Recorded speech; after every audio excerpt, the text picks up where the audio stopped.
안녕하세요. 저는 어, 따뜻한 글과 그림을 전하는 한성욱이라고 합니다. 안녕하세요. 음, 네, 오늘 이렇게 좋은 자리에 불러주셔가지고 네, 잠깐 저의 이야기를 좀 나눠보려고 하는데요. 짧은 시간일 수도 있고 긴 시간일 수도 있는데 함께 얘기를 나누면서 하나님이 주시는 은혜 가운데 함께 했으면 좋겠습니다. 일단 저는 어렸을 때 좀 잘 사는 집에 태어났었대요. 뭐 잘 사는 거를 본 적은 없었는데 저희 집이 굉장히 잘 살았다고 하더라고요.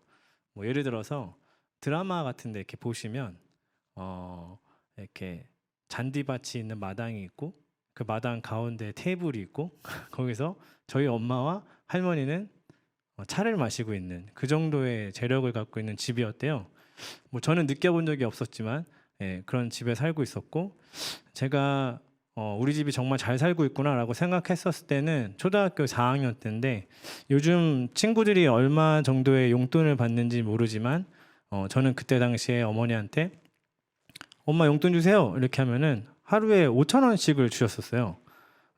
제가 올해 나이가 41이니까 자그만치 30년 전 일이거든요. 하루에 5천 원씩을 어머니는 그냥 편하게 주셨던 것 같아요. 저는 그렇게 편하게 받은 돈을 편하게 다 써버리고 다음날 다시 엄마한테 가서 5천 원 달라고 하지 않았는데 엄마는 용돈 주세요 그 말 듣고 5천 원 또 주시고 그 정도로 재정이나 이런 거에 부족함이 없는 집이었어요. 당연히 또 저희 집은 예수님을 모르는 가정이었습니다. 그러다 보니까 제 주변에 예수님을 믿는 친구들이 꽤 많았는데 저한테 와서 이런 얘기를 하더라고요. 성우가 너도 한번 예수님을 좀 만나보지 않겠니? 교회에 한번 나와보지 않겠니? 제가 그 친구한테 맨날 하는 말이 있었어요. 너 나가. 난 교회 갈 생각이 없으니까. 왜냐면 그거는 종교를 갖는 거는 제가 생각했을 때 연약한 사람들이나 믿는 거라고 생각을 했었거든요. 그래서 난 연약하지 않아. 나는 부족한 게 없으니까 별로 그렇게 갈 생각이 없는데 이렇게 얘기했는데 저희 집이 한 5학년 때쯤인가 완전 폭삭 망하게 되었어요. 그래가지고 저희 집 판자촌이라는 곳을 가게 되었는데 저는 그 집에 들어갈 때도 별로 그렇게 힘들지 않았어요. 왜냐하면 엄마 아빠가 저랑 함께 하면은 뭐 괜찮지 않을까 이렇게 생각했던 것 같아요. 판자촌에 들어가는데 엄마 아빠가 절 두고 나가버리신 거예요.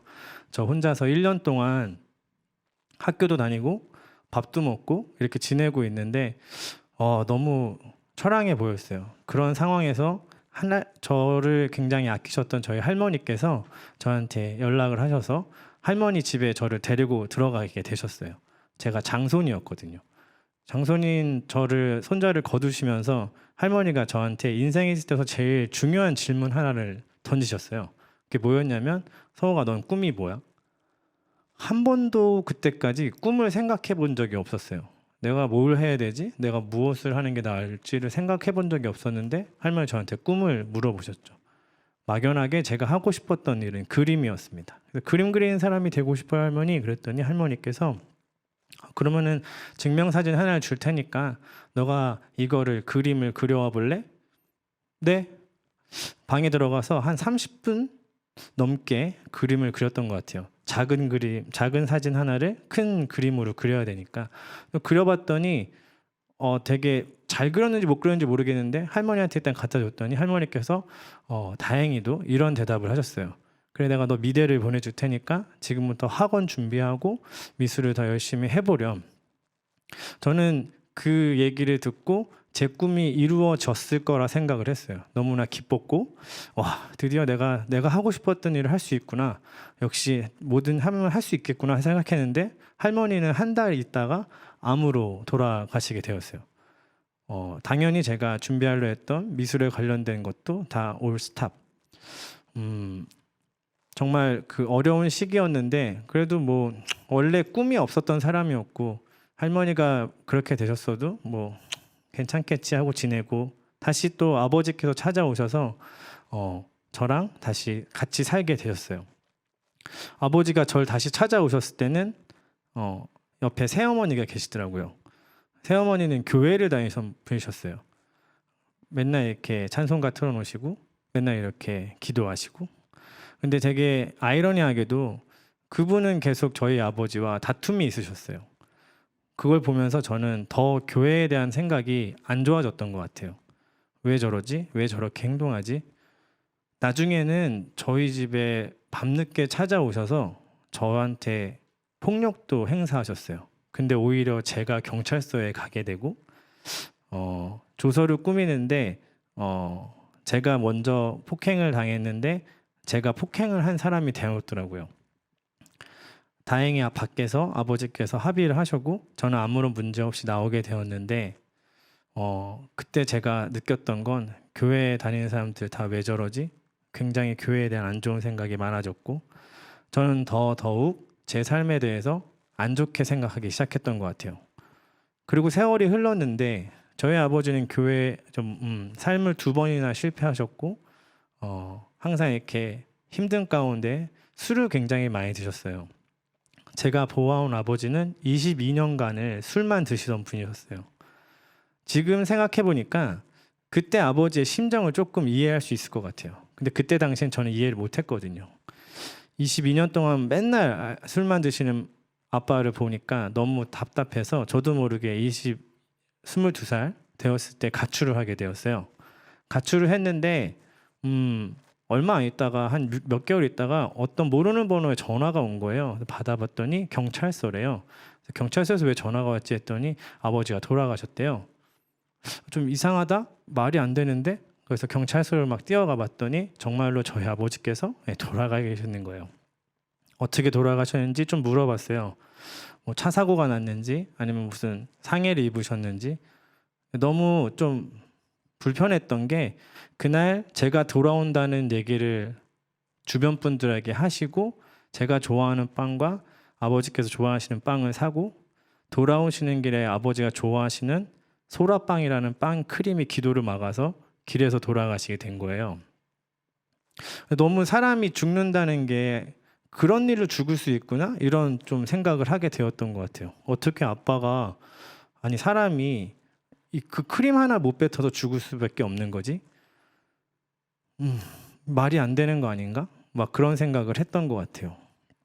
결국엔 장례를 다 치르고 되게 허망한 마음이 있었어요. 그 마음을 가지고 있는데 불현듯 저희가 들었던 마음이 하나 있었어요. 그거는 교회를 가야 되나? 내가 교회를 나가봐야 되나? 왜 갑자기 이런 생각을 하게 되었냐면 그때 당시 생각했던 게 뭐였냐면 제 친구들이 저한테 항상 와서 성우가 교회 가자 했을 때 그때 저에게 교회를 가자고 했던 사람들은 포기하지 않았던 것 같아요. 제가 안 간다고 했을 때도 계속 와서 가자고 하고 전도를 했었는데 저 약간 교회를 좀 안 좋아하는 사람의 입장에서 그 말을 듣고 싶지 않아서 했던 말이 이런 거였어요. 나는 아빠 죽으면 교회 갈게. 아빠 죽으면 교회 갈게. 근데 어렸을 때 제 친구들이 이 말을 듣고 그래도 교회 가자 이런 말 못 하더라고요. 저는 제 딴에 아싸 내가 이겼어. 내가 이제 다시는 전도를 받지 않아도 돼. 이렇게 생각했고 되게 좋아했었던 것 같아요. 근데 불현듯 아버지가 돌아가고 하시니까 제가 그게 생각이 나더라고요. 진짜 교회 가야 되나? 한 2년 방황했던 것 같아요. 약간 2년 정도 방황을 하고 교회를 제가 제 발로 나가게 되었어요. 왜 나가게 되었냐면은 그때 당시에 군대를 갔다 오고 전역해서 미술학원에 있는 탕비실에서 이렇게 쪽잠을 자고 있을 텐데 너무 제 인생이 하찮아 보이는 거예요. 아무것도 아닌 것 같고 나만 불행한 것 같고 그래가지고 가만히 앉아 있다가 왜 나만 이렇게 살아가야 되지? 도대체 사람이 사는데 누구는 행복하게 살고 누구는 이렇게 불행하게 살게 만든 건 누구지? 뭐 이런 생각이 들면서 왜 이렇게 내가 나 혼자 이렇게 불행한 걸 살아야 되지 하다가 그럼 교회를 가봐야겠다. 그래서 교회를 나갔더니 다행히 제가 그때 신앙이 생기기 시작했고 예수님의 말씀을 믿기 시작했고 그렇게 하면서 교회를 열심히 다니게 되었던 것 같아요. 교회에서도 이런 저 늦게 교회 나온 저인데도 불구하고 되게 사랑으로 감싸주시고 이렇게 이끌어주시고 이렇게 잘 챙겨주셔가지고 또 제가 신앙 안에 잘 클 수 있도록 도와주신 분이 되게 많았던 것 같아요. 왜냐하면 평생을 가족이 없이 지내다 보니까 되게 외로웠고 힘들었는데 그때 당시에 만났던 교회 많은 집사님 좋은 가족분들이 저 되게 아껴주셨거든요. 그 사랑에 너무 감사했고 또 하나님이 저를 부르신 게 너무 감사해서 좀 열심히 뭔가를 해보고 싶었던 것 같아요. 제일 먼저 시작했던 게 교회에서 예배 인도를 맡겨주셨어요. 교회 처음 나왔으니까 찬양도 잘 몰랐고 막 아무것도 모르는 상태에서 예배 인도를 맡기셔가지고 되게 많은 곡들을 막 접하게 되면서 예배 인도를 하게 되었고, 좀 그냥 노래만 잘하고 뭐 이렇게 음악만 잘하면 되는 게 아니고 영성이나 이런 것도 필요하잖아요. 그래서 예배자 학교 이런 데를 막 찾아가기도 했었어요. 뭔가 공부를 좀 해야겠다. 그래서 예배자 학교 가가지고 이제 그 예배 인도하시는 그 어떤 강사님께서 저한테 이런 질문을, 거기 계신 모든 분들한테 이런 질문을 하셨어요. 혹시 하나님한테 불만이나 불평 하시지 않았냐고, 그런 거 없으시냐고. 근데 저는 되게 감사한 부분일 수도 있는데 한 번도 예수님 믿으면서 불평이나 불만을 가져본 적이 없어요. 왜냐하면 너무나 안 좋았던 삶의 부분들이 되게 많았는데 하나님 예수님 믿고 나서 그런 부분들이 굉장히 상쇄되고 회복되는 걸 느꼈거든요. 그래서 하나님을 만난 게 너무 기쁨이었고 하나님이 나랑 지금 함께 하신다는 게 너무 좋았는데 불평? 불만이라니 뭐 이런 생각하면서 난 그런 거 없었는데 뭐 이렇게 생각하고 아니요 없어요 이렇게 생각했어요. 근데 다시 한번 물어보시는 거예요. 아빠에 대한 안 좋은 기억이 있으신 분들은 하나님을 오해할 수도 있고 또 아니라고 생각하지만 분명히 불평이나 불만이 있을 수 있다고, 한번 이 시간 좀 솔직하게 얘기해 보자라고 하시는데 제가 그때 처음으로 제 입에서 이런 말이 툭 나왔어요. 하나님은 능력이 많으시고 실수가 없으시고 정말 위대하신 분인 건 저는 믿어 의심치 않는다고. 근데 하나님, 근데 저는 왜 이제 부르셨어요? 하나님 그렇게 능력이 많으시고 실수가 없으시고 위대하신 분이라면 할머니가 안 죽었을 때, 아빠가 안 죽었을 때, 저희 엄마가 계실 때 저를 부르실 수 있지 않았냐고. 만약에 그렇게 하셨다면 내가 우리 할머니를 전도할 수도 있었고 우리 아빠를 전도할 수 있었고 우리 엄마도 전도할 수 있었고 그렇게 더 좋아질 수 있었지 않았냐고. 하나님 왜 저한테는 능력을 행사하지 않으셨고 실수를 하신 것 같고 왜 이렇게 위대해 보이지 않으시냐고. 하나님 왜 내 인생에서만 그렇게 저를 방관하시고 그냥 두었다가 나중에 이렇게 절 거두셨냐고. 막 불평을 불만을 내어놓았던 것 같아요. 저는 그때 혼자서 생각했어요. 어떻게 생각했냐면 하나님 이때쯤 나한테 이렇게 응답하시지 않을까? 성우가 괜찮아, 힘내라, 힘낼 수 있을 거야 라고 응답하실 줄 알았어요. 근데 제가 좀 당황스러운 응답을 받았는데 제 마음에 어떤 울림이 있었냐면 성우가 네가 그렇게 얘기하고 다녔잖아. 성우가 네가 항상 친구들한테 그렇게 얘기하고 다녔잖아. 아빠가 죽으면 교회로 오겠다고. 제가 너무 충격이었던 게 뭐였냐면은 그걸 아는 사람 저밖에 없었거든요. 이거를 하나님이 말씀하실지 전혀 몰랐어요. 그래도 하나님 정말 능력이 있고 위대한 분이시고 정말 대단한 분이신데 저의 그 말 한마디를 존중해주고 기다려주신다고? 저는 이게 이해가 되지 않았던 것 같아요. 그러면서 막 더 심하게 하나님께 불평을 했던 것 같아요. 하나님 그래도요, 제 인생을 보시라고요. 저는 여전히 혼자고 여전히 어렵고 여전히 외로운 상태로 살아가는데 아니 그때 내가 그렇게 말하는 게 뭐가 중요하다고 그렇게 저를 존중해 주시고 배려해 주셨어요. 하나님 저는 아무도 없잖아요 지금. 근데 그때 하나님이 저한테 다시 응답을 주셨는데 그 마태복음 28장 20절 말씀인가요? 내가 세상 끝날까지 너희와 함께 하리라.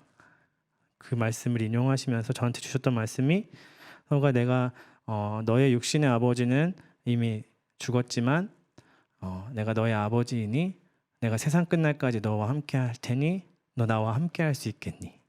라고 물으셨고 저는 막 눈물을 흘리는 상태에서 네 주님 아멘 라고 대답할 수밖에 없었던 것 같아요. 그날 제가 인격적으로 정말로 예수님을 알게 되었고, 하나님이 내가 하나님 믿기 전부터 하나님은 날 바라보고 계시고, 하나님은 내가 말했던 모든 것들을 듣고 계셨고, 하나님은 한 번도 나를 내버려 두지 않으셨다는 것을 알게 되었던 것 같아요. 그래서 제가 굉장히 많은 질고의 세월을 보냈지만 그래도 역시나 하나님은 함께 하신다는 것을 알게 되었던 것 같습니다. 제가 엊그저께인가 라이브 방송이라는 걸 잠깐 하면서, 어저께군요, 어떤 분이 댓글을 남기셨어요. 하나님이 제 기도에 응답하시지 않는 것 같고 하나님이 저의 기도를 듣지 않는 것 같아요 라고 말씀하셨어요. 그래서 제가 그분에게 이런 대답을 했었어요. 지금 내가 기도를 하는데 하나님 응답하지 않으신 것 같고, 예스 혹은 뭐 안 된다 혹은 뭐 기다려라 이런 응답조차 없는 것 같고, 내 기도를 안 들으시는 것 같고, 내 기도에 응답할 생각이 없는 것 같다고 생각하는 많은 분들이 계신데, 저는 그런 많은 분들이 이 영상을 보시고 있다고 생각합니다. 그분들에게도 동일하게 말씀드리고 싶은 건, 그럴 수는 있을 것 같지만, 그 응답을 지금 안 해줄 수 있을 것 같지만, 분명한 거 하나는, 하나님은 제 기도를 듣지 않고 계시진 않더라고요. 보고 있지 않으시지 않더라고요. 항상 보고 계시고 항상 듣고 계시고, 그리고 가장 완벽한 타이밍에 우리들의 삶 가운데에서 하나님의 응답을 보여주시려고 기다리고 인내하고 계시더라고요. 우리가 그 하나님을 믿고 조금 우리의 삶을 잘 다독이면서 잘 붙잡으면서 나아갔으면 좋겠습니다. 세상에 저 혼자 잘났다 생각했을 때, 제가 다 할 수 있다고 생각했을 때, 저는 여러 가지 현실의 벽에 많이 부딪혔어요.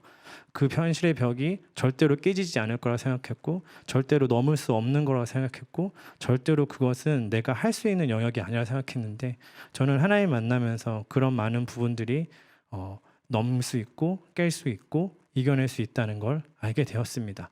이 영상을 보고 계시는 분들도 삶 가운데 어려움이 많으시겠지만 분명히 그 어려움을 하나님께서 이겨내시고 이끌어 주시고 인도해 주신다는 것을 믿고 우리 함께 나아갔으면 좋겠습니다. 기도하면 되나요? 제가 기도하겠습니다. 사랑해 주님, 감사합니다. 고난 가운데, 역경 가운데, 그리고 많은 어려움 가운데 우리의 신앙이 낮아지고 연약해질 때가 너무나 많이 있습니다.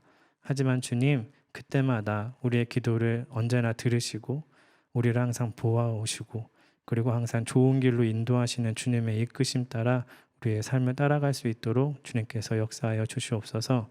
우리가 다 알지 못하지만 측량할 수 없는 하나님의 사랑을 감사하며 또 그때를 기다리며 온전히 하나님 뜻에 따라 살아갈 수 있는 자녀된 삶을 살아갈 수 있도록 인도하여 주시옵소서. 우리들의 낮은 마음을 높이시고 하나님의 넓으신 사랑을 이곳 가운데 보여주게 하셔서 감사합니다. 우리가 많은 은혜를 나누고 함께 기뻐하며 주님께 영광 올릴 수 있는 시간이 될 수 있도록 인도하여 주시옵소서. 예수님의 이름으로 기도드렸습니다. 아멘.